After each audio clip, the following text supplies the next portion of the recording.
बहुत inspiring journey है प्रिया आपकी। मतलब आई होप जो ऑडियंस देख रही है उन्हें भी बहुत इंस्पिरेशन मिल रही होगी आपसे। प्रिया, मैं जैसे कि आप बताते कि आप मोटिवेशनल स्पीकर भी हैं, टेडिक्स भी हैं, तो अब जो लोग डिप्रेशन में हैं या स्पेशली एबल्ड हैं, वो किस तरह से अपने आप को मोटिवेट रखें? ऑब्वियसली वो एक हेल्दी पर्सन के कंपैरिजन में वो हर चीज नहीं कर सकते जो हम कर सकते हैं। तो आपका भी मतलब जब आपके साथ ये सब हुआ, आप भी उसमें से निकली हैं, ओवरकम हुई हैं, डिप्रेशन में से निकल के आज आप इस स्टेज पे हैं कि आप दूसरों को मोटिवेट कर रही हैं।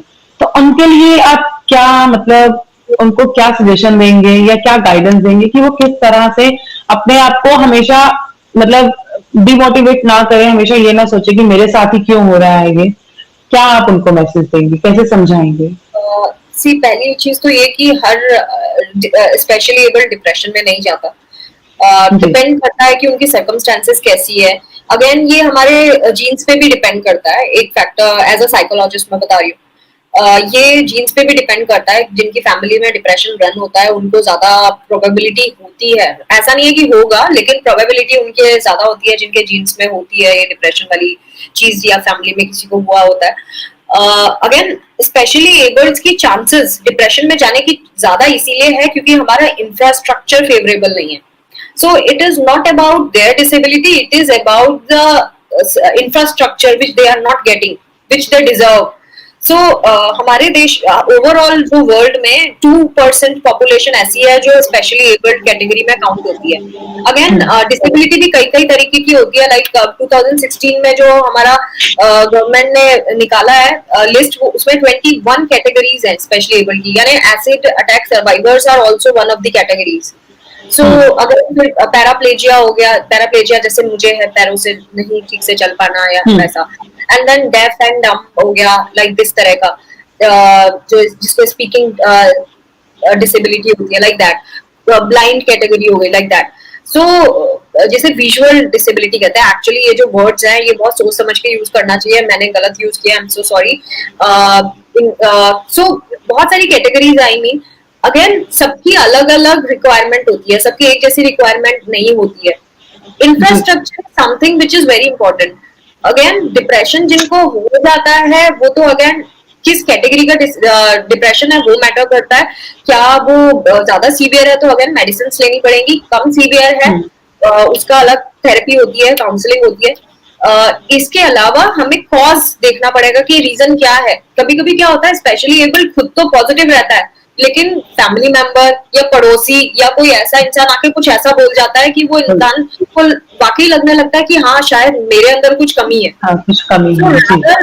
हाँ रादर फैमिली और जो जितनी भी सोसाइटी के लोग हैं उनको कुछ फालतू ताने मारने के बजाय उनको मोटिवेट करें, कुछ ऐसा होप दिलाएं या उनको कुछ स्किल्स में डेवलप करवा दें कि वो इंडिपेंडेंट बन जाए। ये बहुत इंपॉर्टेंट है। लाइक हमारे आस पड़ोस में भी अगर कोई हमें स्पेशली एबल दिखता है तो we should make friendship with them, उनसे बातें कर आम एक ऐसा नहीं कि उनको ये लगे कि भाई आप हमारे साथ सिंपैथी क्यों दिखा रहे हो, है ना, आप मुझ पर पिटी क्यों करते हो। ये क्वेश्चन हमेशा आता है क्योंकि जब सामने वाला बात करता है ना तो वो इस लैंग्वेज में बात करता है कि समझ में आता है कि आप मुझसे फ्रेंड नहीं बनना चाहते, आप मुझ पर पिटी करते हो, आप मुझे सिंपैथी दिखाते हो। This should not happen. So जो सामने वाला बात करने वाला है उसको ये चीज सोचना बहुत जरूरी है कि वो किस टोन में बात कर रहा है और वाकई वो that person is ready to help that person, या सिर्फ आप ये उसकी कहानी सुनने आए हो। दैट अब अगर आप उस सामने वाले से जो स्पेशली एबल्ड है उससे दोस्ती करते हैं देन आपको पता चलेगा कि क्या what is the requirement of that person, वो क्या चाहता क्या है अपनी लाइफ से, and then we can help them out. हम उनको स्किल्स सिखा सकते हैं ऐसे जिससे वो फाइनेंशियली इंडिपेंडेंट हो जाए। ये तो हर एक सोसाइटी के पर्सन का काम है, हर एक सोसाइटी का इंसान ऐसा है जो उसको सोचना चाहिए। एक मॉरल रेस्पॉन्सिबिलिटी होती है, जो हमसे थोड़ा कम है उसको बराबर ले आओ, जो हमसे ज्यादा है उससे सीख लो। सो जितनी इक्वालिटी होगी ना उतनी हैप्पीनेस होगी, क्योंकि एक इंसान ऊपर पहुंच के खुश नहीं रह सकता ज्यादा ऊंचाइयों पे पहुंच के, उसको क्योंकि साथी नहीं मिलेंगे, और जो बहुत नीचे होगा वो खुश नहीं होगा क्योंकि उसको भी साथी नहीं मिलेंगे। तो बेटर आइडिया है कि सब इक्वालिटी से रहे, सबका एक दूसरे बैलेंस बनाते चलना चाहिए हमें सोसाइटी। जी पूजा जी मुझे हाय बोल रही है, हेलो पूजा जी। मैं बिल्कुल बढ़िया हूँ, आप कैसी है? So this is my criteria again. ये तो है कि स्पेशली एबल्ड्स में कितने लोग किस लेवल पे पढ़ाई कर पाते हैं वो बहुत इंपॉर्टेंट है, एंड फैमिली का सपोर्ट कितना होता है. अगेन फैमिली का अगर सपोर्ट है तो फाइनेंशियल सपोर्ट कितना है, क्योंकि कभी कभी क्या होता है फैमिली में अर्निंग मेंबर एक ही होता है, या तो वो पेट भर ले या बच्चे को लेके कोई अटेंडेंट दिला दे और उसको कुछ बना दे. सो सबसे ज्यादा सफरर वो होते हैं जो फाइनेंशियली वीकर सेक्शन से स्पेशली एबल्ड होते हैं.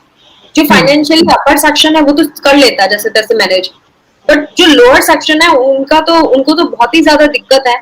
मैं कई लड़कियों से ऐसे कनेक्टेड हूँ जिनको ऐसी प्रॉब्लम्स हैं, और आई फील सो हेल्पलेस कि मैं उनकी मदद करना चाहती हूँ लेकिन मुझे नहीं पता मैं उनको मदद शुरू कहाँ से करूँ करना. बहुत मुश्किल काम है. दुनिया में है लोग जो हेल्प करना चाहते हैं, लेकिन अगेन बहुत सारे फैक्टर्स है, कोई दूसरे स्टेट में है कोई क्या, तो ये एनजीओज की रेस्पॉन्सिबिलिटी, आई फील एनजीओज की रेस्पॉन्सिबिलिटी सबसे ज्यादा होती है इसमें, क्योंकि वो अरेंज कर सकते हैं एक दूसरे से कनेक्ट होके, कोऑपरेशन से बहुत काम कर सकते हैं. पूजा जी बहुत अच्छी बात कह रही हैं कि बहुत बढ़िया बात कही कि तरस करने की आपसे तो बहुत लर्न करने को मिलता है. ये हमारे व्यूअर्स भी एग्री करेंगे इस चीज को भी. प्रिया अपने आप में एक बहुत मोटिवेशनल, बहुत इंस्पिरेशनल पर्सन है जिनसे कि हम बहुत कुछ सीख सकते हैं. सुनीता जी ने कहा कि जी बहुत सही कहा कि हाँ इक्वली मतलब इक्वालिटी लिखना चाह रहे होंगे जन. Equality is a good point कि हमें सोसाइटी में इक्वलिटी चाहिए. ठीक है, किसी के पास कोई चीज नहीं है तो हमें उसको शो नहीं करना चाहिए कि हाँ भी तुम्हारे पास ये नहीं है. हमें उसका सपोर्ट बनना चाहिए, और बिना उसको सिंपैथी या पिटी शो किए हुए कि भाई we are always there, we are friends, we are society, we are family, we are always there. Priya आपने भी ऑब्वियसली मतलब जैसे कि आपने अभी बीच में एक बात कही थी कि आपके पापा के फ्रेंड्स से कभी कोई आते थे तो यही बोलते थे कि बेटा आप आगे क्या करोगी. मतलब वो ये सोचते हैं कि स्पेशली डिसेबल के लिए क्या कहते हैं जर्नी खत्म, कुछ नहीं है, वो घर पे रहेंगे, पेरेंट्स के सपोर्ट से रहेंगे और कुछ नहीं कर सकते हैं. मतलब ऐसे लोगों को समझना चाहिए ये बोलने से पहले कि आप क्यों नहीं कुछ कर सकते उनके लिए, या आप उनके लिए सपोर्ट सिस्टम बनिए ना. आप कुछ ऐसा करके दिखाइए स्पेशली एबल्स के लिए. वो ऐसा कुछ नहीं करेंगे, वो सिर्फ क्या कहते हैं टोन ताने मारना, सिंपैथी दिखाना इसके लिए ही है. तो मेरा ये personal view, ignore that person, कि इस तरह के लोगों को जी. आपको अपना कुछ और एक्सपीरियंसेस बताऊं. इवन एडल्ट्स तो आप ठीक है, बच्चों को भी माता पिता ऐसी चीजें सिखाते हैं. एक बच्चा मेरे पापा के कलीग के बेटा था, छोटा था, आता है बोलता दीदी आपको एड्स है ना. मैंने कहा व्हाट. मैंने कहा इतने छोटे बच्चे को, उसको मेरे बीमारी के बारे में कुछ नहीं पता, एंड ही इज सेइंग दीदी आपको एड्स है ना. मैंने कहा what the heck, what their parents are teaching them. बच्चे को क्या पढ़ा रहे हो आप, वो भी गलत इंफॉर्मेशन. मतलब दैट वाज सो शॉकिंग. ये लोगों को मतलब सेंस ही नहीं है कि आप क्या बोलते हो, और बच्चों के सामने बच्चों को parenting is such an important thing. अगर पेरेंट्स बच्चों को नहीं एजुकेट करेंगे ना तो वो आगे जाके क्या करेंगे. मतलब खुद के पेरेंट्स के साथ वो कुछ भी गलत कर सकते हैं. सो हमें बहुत पेरेंटिंग इज अ रिस्पॉन्सिबिलिटी कि आप किस तरह से अपने बच्चों को क्या सिखा रहे हो और वो क्या सीख रहे हैं. इनफैक्ट पेरेंट्स डांटते भी नहीं. अगर बच्चा कुछ गलत कर देना, बहुत जरूरी कि पेरेंट्स उसी टाइम उसको बताएं कि ये चीज गलत है, ये नहीं करना है. तो ऐसी चीजें भी मैंने फेस की हैं. या मैसेजेस आ रहे हैं प्रिया आपके लिए. Yes I am really looking. Thank you Natasha ji. जी पूजा जी का भी मैसेज आया है आपके लिए, सुनीता जी का भी मैसेज आया है. जी आप लोग क्वेश्चन करके मुझे अच्छा लगेगा आप लोगों से इंटरेक्ट करके. यू नो एक है ना एम्पैथी वर्ड होता है. एम्पैथी लाइक हम सामने वाला किस कैसे जी रहा है उस सिचुएशन को हम ऐसा रियलाइज करें कि वो हमारे साथ हो रही है. दैट इज हमारे साथ हो रही है. जी rather than a sympathy, empathy is very important. Yeah. अच्छा, अब एम्पैथी कैसे क्रिएट की जाए, बच्चों को कैसे पता कि किसके साथ कितना कष्ट है या क्या. एक बारी मैं ऐसे बच्चों के, I am into teaching also, I have been teaching students for long. So I used to teach students, and एक बुक में एक ऐसे ही लेसन था जिसमें बताया था कि एक स्कूल, स्पेशल एक स्कूल था जहाँ पे नॉर्मल बच्चे पढ़ते थे, लेकिन उनका एक एक दिन ऐसा सेट किया गया था कि एक दिन सारे बच्चों की आधे बच्चों को टांग बांध दी जाएगी फोल्ड करके, उनको एक ही लेग से चलना है, और आधे बच्चे वो होंगे जो उनको हेल्प करेंगे। फिर नेक्स्ट दिन ऐसा होगा कि कुछ आधे बच्चों की आईज को टाई कर दिया जाएगा कपड़े से, और आधे बच्चे वो होंगे जो इनकी हेल्प करेंगे। So that was the process of creating empathy to the students. बच्चों को पता चलेगा नहीं दिखने का मतलब क्या होता है, आंखों से नहीं दिखने का क्या मतलब होता है, पैरों से ना चलने का मतलब क्या होता है, what are the hardships that person face when that person is not able to walk. So ये लेसन इतना ज्यादा मेरे दिल पे घर कर गया। यही मैं सोचती हूँ कि सारे स्कूल्स में ये चीजें बच्चों को क्यों नहीं सिखाई जाती। आप बच्चों के पास रिक्रिएशन एक्टिविटी करवाते हो, सब कुछ करवाते हो, एक पीरियड ऐसा क्यों नहीं लगाते जहां बच्चों को एम्पैथी सिखाई जाए कि what is actually empathy means, how you have to understand what is the form of disability people are facing, what are the problems they are facing. So ये चीजें हम बच्चों को सिखा सकते हैं, एंड अगर एक बारी छोटे से ये चीजें सीखना शुरू कर दें तो बहुत चीजें सॉल्व हो जाएंगी। एक और मैं अपना एक्सपीरियंस में करना चाहूंगी। मेरा अक्सर हॉस्पिटल जाना होता है, डॉक्टर के पास रिव्यू होता है, every 6 months I have to visit hospitals. मैं क्या देखती हूँ वहां पे लिफ्ट के सामने नॉर्मल लोग खड़े हुए हैं जो चल फिर सकते हैं, जो सीढ़ियां भी चढ़ सकते हैं, बिल्कुल फिट फाट, वो लिफ्ट में आगे खड़े हैं, मैं व्हीलचेयर पे पीछे खड़ी हूँ, but they are not giving me way to enter the lift. वो पहले दे डोंट बॉदर कि भाई ये व्हीलचेयर वाली का क्या होगा, ये सीढ़ियां तो चढ़ नहीं सकती, तो इसको छोड़ दो भाई, हम तो पहले लिफ्ट में जाएंगे। इस तरह का धक्का मुक्की करके वो पहले खड़े हो जाते हैं जाके। आई वंडर यार आपका बुद्धि कहाँ गई, आपका दिमाग कहाँ गया, आपने एक बार भी नहीं सोचा जो बूढ़े हैं, जो बीमार है, जो व्हीलचेयर या स्पेशली एबल्ड है, जो नहीं सीढ़ियां बिल्कुल भी नहीं चढ़ सकते, आप उनको पहले प्रायोरिटी दो। ये क्या ये चीज एबीसीडी मुझे ही बतानी पड़ेगी क्या? मतलब I start shouting on people for this thing कि at least understand what is the need, why lift is required. तो ऐसे ऐसे भी हैं जो मेरे बहुत कड़वे एक्सपीरियंसेस हैं, मतलब लोगों को समझ ही नहीं आती है छोटी छोटी चीजें। सुमित जी का क्वेश्चन आया है Priya, after all such happen to you now do you believe in God और नॉट? इफ यस तो या एंड इफ यस तो आप क्या सोचकर गॉड में बिलीव करते हैं? डिसअपॉइंटेड कि मेरे साथ ऐसा क्यों हुआ। मैंने मंदिर जाना बंद कर दिया, not because of my problem but because मंदिर वर नॉट एक्सेसिबल। अनफॉर्चुनेटली जो मंदिर कहा जाता है भगवान सबके लिए होते हैं, वहां पे रैंप नहीं था। मैं कैसे जाती? सो मैंने मंदिर जाना बंद कर दिया। मैं मंदिर नहीं जाती थी, बट मैं घर में जरूर रोज पूजा करती हूँ, पहले भी करती थी, बचपन से मेरी मम्मी ने सिखाया पूजा करना, प्रार्थना करना, not of particular religion but as a super power which is existing and everything is in its hand. जो एक ऐसी सुपर पावर एग्जिस्ट करती है जो किसी के हाथ में नहीं होता, वो उसके हाथ में होता है। और मैं एक मिरेकल ही हूँ, क्योंकि मैं 2 बार मरते मरते बची, जहाँ कोई होप नहीं थी, डॉक्टर्स को भी होप नहीं थी, नेक्स्ट मॉर्निंग मैं शायद सरवाइव भी नहीं करती, और मिरेकल हुआ, आई सरवाइव। सो मैं ये मानती हूँ कि एक सुपर पावर है जो चाहती है आप रहेंगे कि नहीं रहेंगे, और वो आपके लिए रास्ते खुद निकालती है। जो मेरे नुकसान हुआ मेरे टाइम पे, उस टाइम पे सब कुछ भरपूर, मैं तो ये कहती हूँ जितना मैंने दुख या कष्ट सहा है ना पहले, उसका सब है ना पूरा होता जा रहा है, मतलब सारी चीजें फुलफिल होती जा रही है। लाइक मिस इंडिया जीतना, वो भी एक्सीडेंटली, जहां मुझे बिल्कुल नहीं जाना था, भगवान ने ही धकेला है, वो कैसे हो गया आई डोंट नो। एंड जो भी मेरी अचीवमेंट है मैं सब है ना ऊपर वाले को ही देती हूँ कि भाई उन्हीं की वजह से है, वो ही डिसाइड करते हैं कि मेरा आगे क्या होने वाला है, मेरे हाथ में कुछ नहीं होता। अभी मैंने रिसेंटली जो साइकोलॉजी कंप्लीट किया है and I became consultant psychologist, ये भी मिरेकल ही है।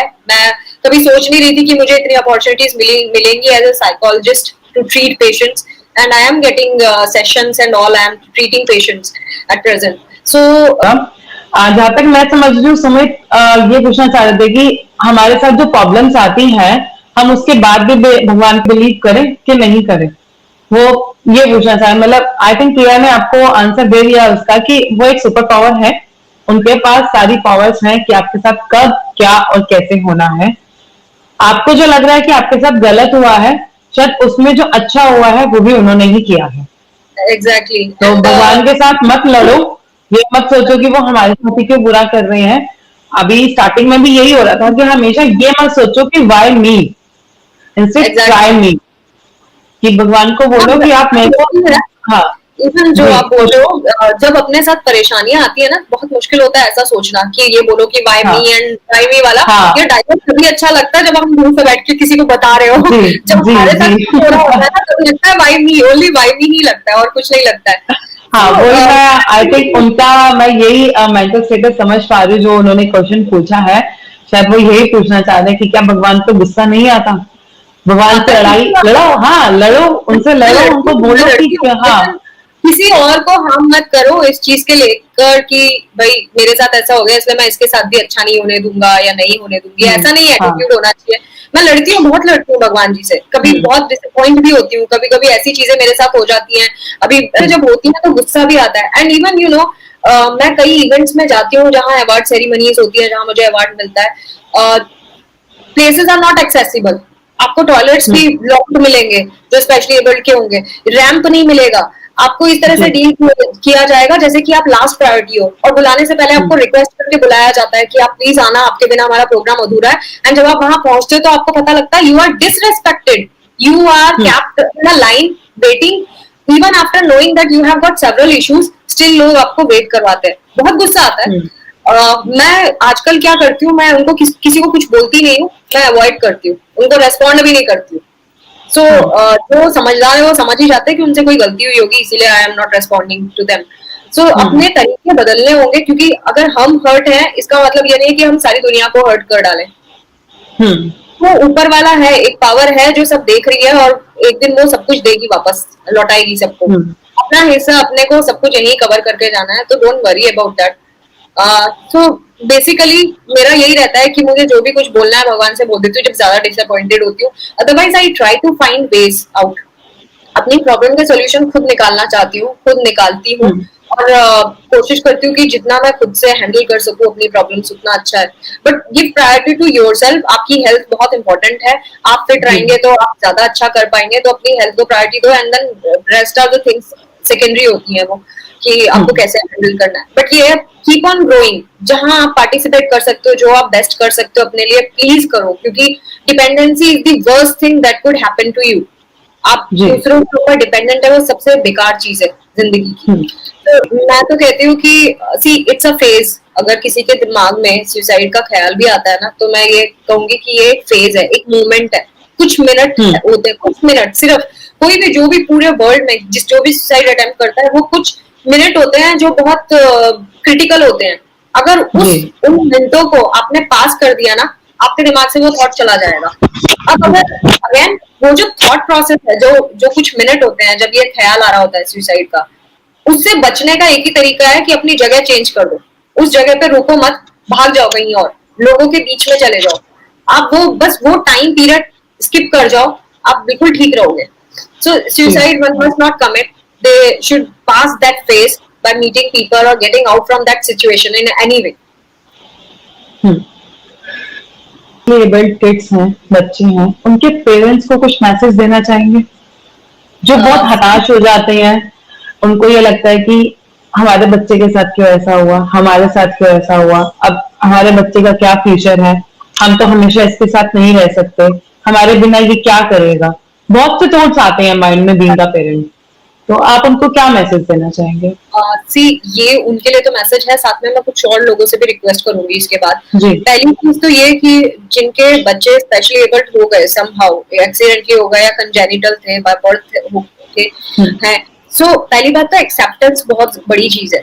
बहुत बड़ी आपसे चीज। ज्यादा दुख आपके बच्चे को है इस बात का, अगर वो हम्म, नॉर्मल नहीं हुआ तो उस जी बच्चे को फेस, आपसे ज्यादा उस बच्चे को फेस करनी पड़ेगी हर चीज। So better idea is not to cry, and उस बच्चे को इंडिपेंडेंट बनाने की कोशिश करें, उसको मोटिवेटेड रखें, उसको ज्यादा रिसोर्सेज प्रोवाइड करें as compare to the normal child.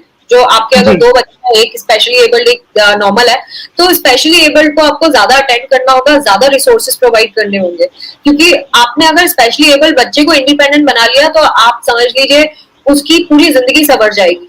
Ji equally तो होता ही है, इक्वल सबको देना चाहिए, बट अगेन जो स्पेशली एबल्ड बच्चा है उसके पास बहुत सारी अपॉर्चुनिटीज ऐसे ही नहीं होंगी, तो उसके साथ बहुत बुरा बिहेवियर होता है, उनको कुछ नहीं समझा जाता।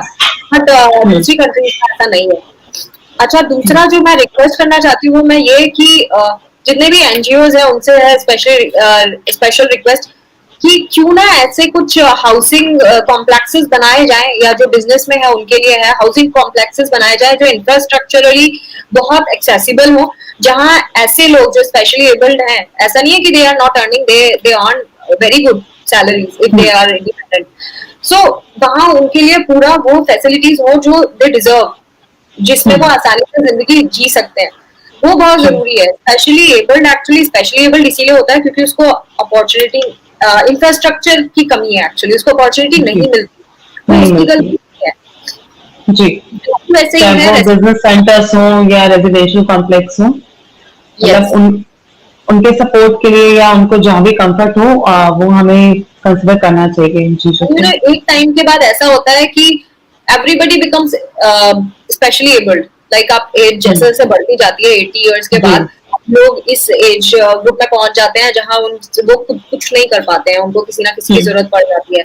सो अगर इंफ्रास्ट्रक्चर सभी एक्सेसिबल होगा तो वो आराम से अपनी लाइफ बहुत टाइम तक इंडिपेंडेंटली जी सकते हैं, उनको किसी के सहारे की जरूरत नहीं पड़ेगी जी।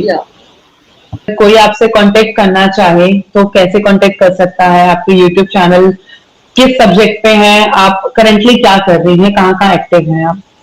सी यूट्यूब चैनल तो 2011 में मैंने ऐसे ही खोला था, बट मैंने कुछ ज्यादा काम नहीं किया। अभी जब कोरोना शुरू हुआ सो लॉकडाउन हो गया, मेरी जो क्लासेस मैं लेती थी, कोचिंग लेती थी, वो मैंने बंद करनी पड़ी मुझे, और because the safety purpose. So online I was not willing, since मेरे आईज का थोड़ा प्रॉब्लम चल रहा था तो मुझे स्क्रीन टाइम थोड़ा कम शेयर करने के लिए बोला है डॉक्टर ने। सो इसीलिए मैं स्क्रीन टाइम को अवॉइड करने की वजह से ऑनलाइन क्लासेस मैंने बंद कर दी लेनी। अब करूँ तो क्या करूँ पूरे दिन, so that was the thing, so I started working on my channel again। मैंने जो साइकोलॉजी पढ़ा तो मुझे ये पता चला कि जो बच्चों को क्वालिटी मिलनी चाहिए एजुकेशन की वो नहीं थी, तो मैंने अपने स्टडी मटेरियल से शुरू करा और लेक्चर्स बनाने शुरू किए, and I started putting psychology lectures on my channel again. उसमें भी it is an honour, it is a source of happiness to me as well, मुझे भी बहुत अच्छा लगता है सबसे मिलके बात करके। इट्स रियली अप्रिशिएबल कि मतलब इतनी डिफिकल्टीज के बावजूद भी आप हमेशा रेडी रहती है सबकी हेल्प करने के लिए, यूट्यूब के थ्रू या जैसे भी आपको कांटेक्ट करना चाहें। थैंक यू सो मच नैना। नैना कह रही है कि मैं भी एक ट्यूशन टीचर हूँ और मैं अपने स्टूडेंट्स को आपकी ये वीडियो एंड आपके आर्ट एंड क्राफ्ट और एजुकेशनल ब्लॉग्स को रेफर करूंगी। और एक मिनिस्टर भी आई हुई थी, सो वो सामने बैठी है, उन्हीं के सामने मेरी व्हीलचेयर को ऐसे उठा के स्टेज पे चढ़ाया जा रहा है, और उन्होंने एक बार भी उठ के ये नहीं बोला what is this, can't you put a ramp here. NCC की गर्ल्स को उठा के बुलाते हैं, उनको गर्ल्स आती है एनसीसी की गर्ल्स, मेरी व्हीलचेयर 4-6 लड़कियां उठाती हैं, ऊपर चढ़ाती हैं स्टेज पे। What if I fell down, what if I break my bone, कौन रेस्पॉन्सिबल होगा? आप मेरा मास्टर के बाद जो मेरे पास मुझे इश्यूज होंगे उसके लिए रेस्पॉन्सिबल कौन होगा? कैसे सोचेंगे? अच्छा, और सेकेंडली अब जो रिपोर्टर्स की रेस्पॉन्सिबिलिटी देखिए, रिपोर्टर्स क्या करते हैं? रिपोर्टर्स उस पिक्चर को क्लिक करते हैं जहां मेरी पिक्चर उठाई गई थी, न्यूज़पेपर में छापते हैं और लिखते हैं एक विकलांग लड़की को बहादुर एनसीसी की लड़कियों ने स्टेज पर चढ़ाया। They forgot to mention that this location was inaccessible. मेरे राइट को नहीं मेंशन किया गया, वो मेंशन क्या कर रहे हैं? दूसरी लड़की है, मैं बहादुर नहीं, मेरे लिए I was the chief guest, I was the one of the guests, I was the speaker there. तो उन्होंने मेरे बारे में नहीं सोचा कि यहाँ पे रैंप होना चाहिए था, जो राइट है हमारा। So this is the standard of reporting. Thank you for finding time and watching this video. All the best, and please be safe and take care of yourself. This is very important. Very much. I'm very happy. This month is a mental health month. ये पूरा मई का महीना mental health पे ही है. So please be healthy and stay safe and happy. Take care. Bye. Take care. Bye. Thank you.